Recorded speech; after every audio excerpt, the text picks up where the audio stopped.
Welcome to another video of NCERT series. तो first part में हम लोगों ने पर्यावरण के दो पार्ट देखे थे, एक मानव निर्मित और प्राकृतिक। तो आज हम लोग प्राकृतिक पर्यावरण की डेफिनेशन देखेंगे। मेन क्या है? भूमि, जल, वायु, पेड़ पौधे एवं जीव जंतु मिलकर प्राकृतिक पर्यावरण बनाते हैं। स्थलमंडल, जलमंडल, वायुमंडल एवं जैव मंडल से आप पहले से ही परिचित होंगे। आइए अब हम इनके संबंध में कुछ और तथ्यों की जानकारी प्राप्त करते हैं। पृथ्वी की ठोस परपटी या कठोर ऊपरी परत को स्थलमंडल कहते हैं। ये मैंने हाईलाइट किया हुआ है, छोटी सी डेफिनेशन, मतलब इसके थ्रू आप लोग याद रख सकते हैं। पृथ्वी की ठोस परपटी या कठोर ऊपरी परत को स्थलमंडल कहते हैं। मतलब जो पृथ्वी की सबसे ऊपरी परत है, जिसमें हमारे घर, मकान, खेत वगैरह हैं, ये क्या कहलाता है? स्थलमंडल। यह चट्टानों एवं खनिजों से बना होता है एवं मिट्टी की पतली परत से ढका होता है। यह पहाड़, पठार, मैदान, घाटी आदि जैसी विभिन्न स्थलाकृतियों वाला विषम धरातल होता है। ये स्थलाकृतियाँ महाद्वीपों के अलावा महासागर की सतह पर भी पाई जाती हैं। ये और कहाँ पे भी पाई जाएंगी? जो बड़े बड़े समुद्र हैं, महासागर हैं, उसमें हम लोग देखते हैं ना, छोटे छोटे टापू वगैरह रहते हैं। तो ये वो स्थलाकृति कौन सी होती हैं? हमारी पृथ्वी की ऊपरी परत, और उसको हम लोग स्थलमंडल भी कह सकते हैं। स्थलमंडल वह क्षेत्र है जो हमें वन, कृषि एवं मानव बस्तियों के लिए भूमि, पशुओं को चरने के लिए घास स्थल प्रदान करता है। यह खनिज संपदा का भी एक स्रोत है। हमको जितने भी खनिज प्राप्त होते हैं वो भी हमें कहाँ से प्राप्त होते हैं? हमें अपनी पृथ्वी से प्राप्त होते हैं।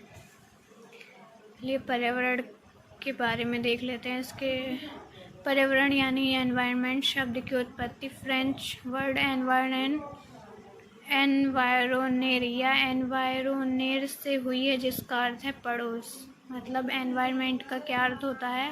पड़ोस। इस ग्राफ में हम लोग को जैवमंडल, वायुमंडल, जलमंडल और स्थलमंडल को दिखाया गया है।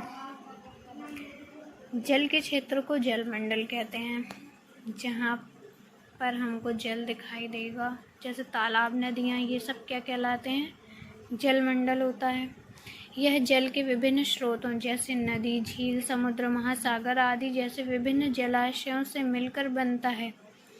यह सभी प्राणियों के लिए आवश्यक है। पृथ्वी के चारों ओर फैली वायु की पतली परत को वायुमंडल कहते हैं। पृथ्वी के चारों ओर फैली वायु की परत क्या कहलाएगी? वायुमंडल कहलाती है। पृथ्वी का गुरुत्वाकर्षण बल अपने चारों ओर के वायुमंडल को थामे रखता है। यह सूर्य की झुलसाने वाली गर्मी एवं हानिकारक किरणों से हमारी रक्षा करता है। स्कूल जाते समय आसमान को देखें, ध्यान दें कि दिन कैसा है, वर्षा हो रही है, आसमान में बादल हैं, तेज धूप है या कोहरा इत्यादि हैं। ये तो बच्चों के लिए दिया गया है, फिर भी आप लोग भी इसको कर सकते हो।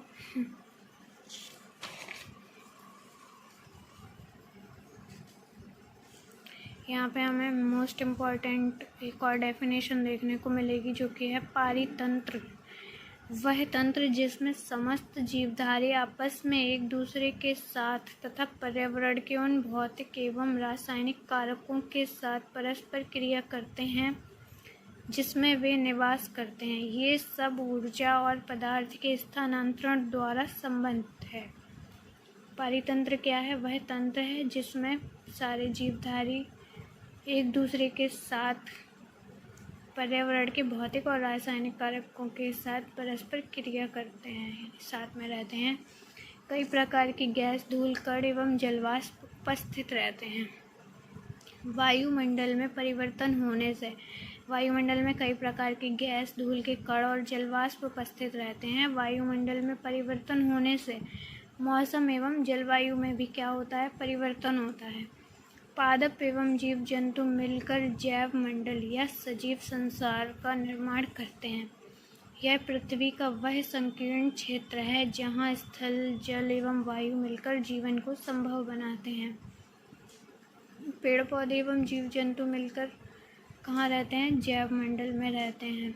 यहाँ पे क्या होगा, स्थल भी होगा, जल होगा, जहाँ हम लोग रहते हैं, जल जैसे नदी, पहाड़, महासागर हो गए, एवं वायु मिलकर जीवन को क्या करते हैं, संभव बनाते हैं। हमें इन तीनों की ज़रूरत है। स्थल चाहिए हमें रहने के लिए, जल भी चाहिए और वायु भी।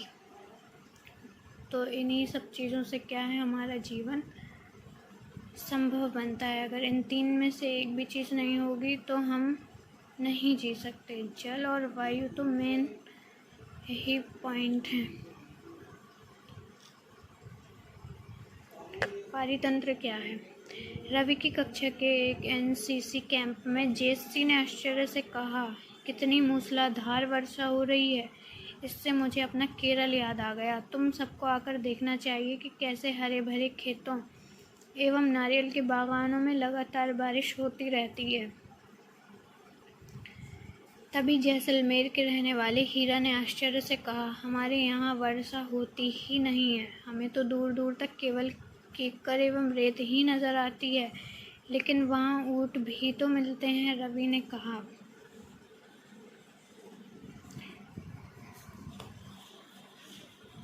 हीरा ने कहा, ऊँट तो मिलेंगे ही। जब तुम हमारे रेगिस्तान आओगे तो तुम्हें सांप, छिपकली एवं अनेक कीट भी देखने को मिलेंगे। रवि हैरत में पड़ गया।